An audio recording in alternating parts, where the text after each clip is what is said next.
Good morning, 7 a.m. Head to the job site. Today's a big day as we're about to start pouring some footings. Every morning on my drive, I listen to podcasts or audiobooks, and as I was driving this morning, I heard a gentleman being interviewed, and he said, if you want to build something great, you have to be able to take on a lot of weight. If you want to build something great, you have to be able to take on a lot of weight.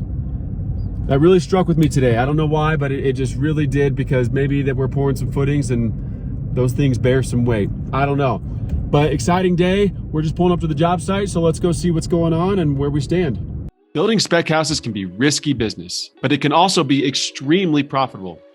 Well, I just quit my job to start a construction company. We're going to be building our first spec home on this lot with this view, with an over $2 million listing price in the incredible town of Park City, Utah. So as a first-time home builder, how are we going to do it with little money and still be profitable? Follow me on this series to find out. My name is David Windsor, and this is building a multi-million-dollar spec home from start to finish. All right, big day on the job site here today. We got footings formed, inspection passed, and we have a concrete pump truck and a formed out job site. And we are minutes away from a monumental moment in a construction project, pouring the footings.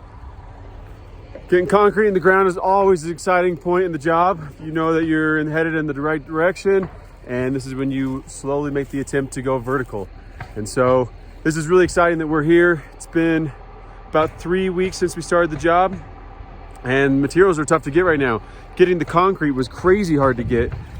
These guys just have a tough time getting on the schedule. These plants are overbuilt. There's a shortage of certain materials, fly ash and cement and all this stuff. So it's been really difficult to get a lot of materials right now. It's incredible how many things are going on. Like if you look right behind me, the lot next door, these guys are putting in the roof.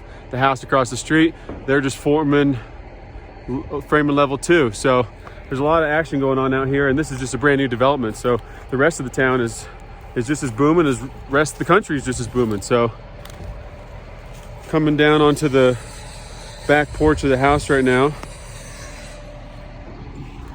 As you can see, I'm standing on the patio right now. That's about 12 feet below me. So these are all of our footings.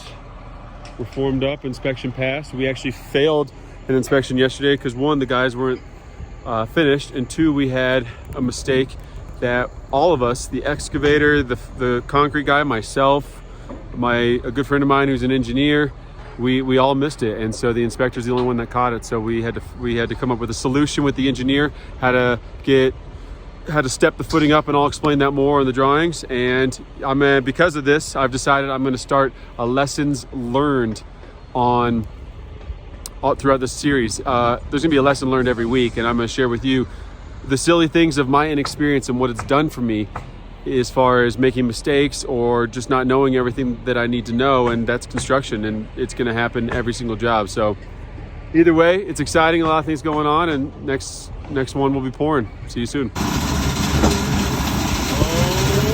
baby.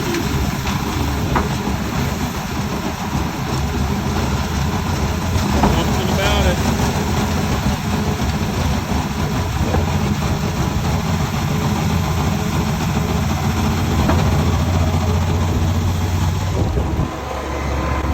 Something about that I just absolutely love. I'm pumped. Pouring concrete. So here's a little something that's new to me. In the commercial world, they have these little Dolby things, and these Dolbies will sit underneath the rebar, hold it up off the ground. So see how it's floating off the ground. And so the rebar will have these little Dolbies underneath there, or blocks or something to hold it. But I've never seen this, because in the commercial world it's a little different. But they just take a 2x4, nail it to the form, and then put a little wire underneath it to hold it all. So that's a new little tip and trick that I didn't know before. I'm sure it's used all the time in residential. And most of you are like rolling your eyes saying, duh. Well, it's news to me. So learn something every day out here. That's why I like being out here. It's pretty fun. So this is our toilet. We put a toilet in here. So we put a bulkhead or a block out. It's pretty ghetto, but that we were allowed to keep the rebar continuous through here. And then they just threw in this gravel. So we pulled this form back. We're gonna pull the form back. They can just shovel the gravel right out.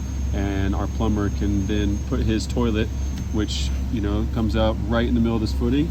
And we'll clean it out, we'll run it out, and we'll go right out here, which is our sewer on top of this mound. 15 feet down, we'll connect it all together. So slowly but surely, we're coming along. It's all coming together. And then these are our little dowels that stick out. And this is the center of our wall. So then our wall is going to go vertical right from there. Exciting day.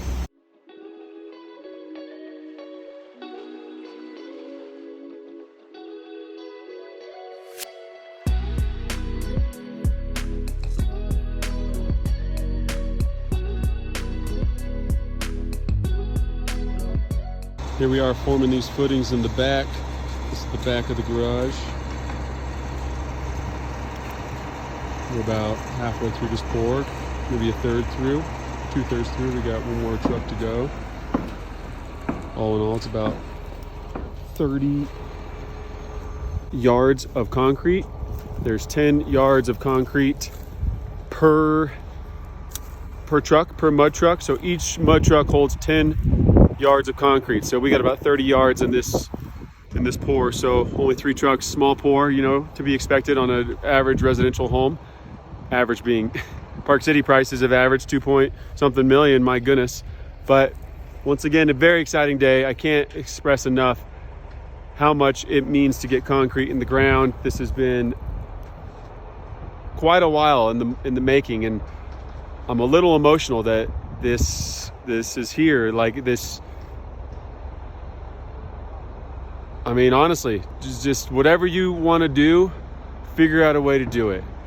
It may take time, and that's okay. You know, I went off on a 3-year journey to get my experience to go do this, and I'm still learning. And I'm exposing myself to the world as a new contractor and letting you guys know the mistakes that I make and what I do and don't know, and what I know in the field is not a lot. And so this is really emotional to me that we got concrete in the ground, and this is one of the aspects of construction that I don't understand the most, is the reinforcement side with concrete and the depths and the steps and the footings and all that stuff. So this was really neat for me to actually sit down with a real exercise and get my stuff dialed in and walk out in the field and see it and catch the little mistakes and make them little mistakes. And it's just a good feeling. I can't express it. So yeah, that's concrete, baby. All right, just wrapped up the footings for the day. What a day, man. Oh, I can't explain or express how excited I am about this day coming. And the concrete pour went well. It went well. And we have footings in the ground. We have concrete in the ground, and we're ready to take on the next step. They already have the forms for the walls. They've already mobilized those. So we'll be stripping forms tomorrow. And then, man, we're going to be tying some rebar and starting to go vertical with these walls. Sorry, I'm a little out of breath from walking. My goodness. Get in better shape. But as I mentioned before, this is a really monumental step, and we now have some footings down, and therefore we're able to put some weight down on the ground and start going vertical with this building. And that's an exciting day. And so, like that podcast I was sharing with you, if you want to do something great or be great, you have to be willing to bear some weight. And what does that mean for you? Well, you're going to have to figure it out. But what kind of weight are you willing to take on? You know, if you're one of those people that's taking on the weight of other people, and you're constantly there when someone needs your help, you're constantly answering the phone and being a good friend, that's okay. But that's a lot of weight. You know, are you taking on the right weight? Are you taking on the pressures of growing something and becoming better for yourself, whether it's with working out or dieting or food or your career or being a good spouse or a good friend, whatever it is? What kind of weight are you taking on, and are you growing?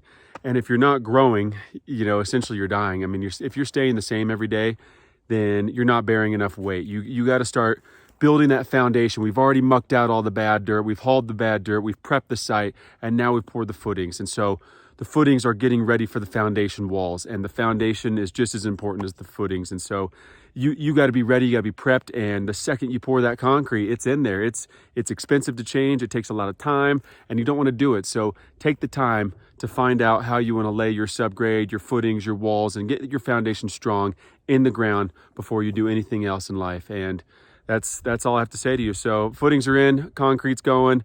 If you want to do something great, you better be willing to bear some weight. Thanks for tuning in. As always, don't forget to like, subscribe, and share this YouTube channel with your friends. You can also head over to davidwindsor.com and get some free templates. Thanks again. We'll see you next week.